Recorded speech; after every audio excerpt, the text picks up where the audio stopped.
Canon, how much detail is too much in confession? I know that backstories aren't necessary.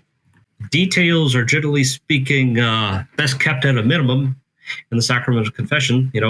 Let's start by remembering what the sacrament of confession is for. Strictly speaking, that is the remission of mortal sins.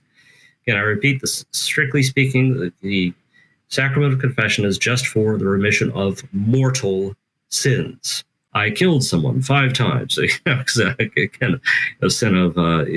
against the fifth commandment, and the number of times, 5 times. I told a lie 6 times, something like that, hypothetically, depending on what the sin is.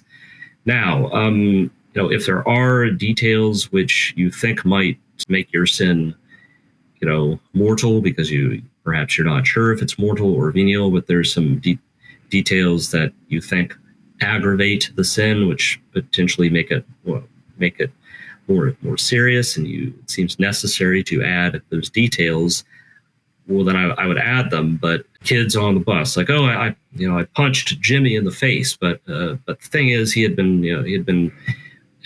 making fun of me the entire bus ride for 30 minutes. So I was really angry. So, okay, yes, your soul was worked up into this state of extreme anger by an outside force, something that didn't come from you, and became exceedingly difficult, and maybe at a moment impossible to control your anger anymore. So you snapped and you punched the guy in the face. The person might not be fully responsible for a mortal sin in that case, because they became so angry that it was more the anger acting through them than them making a rational decision to punch someone in the face.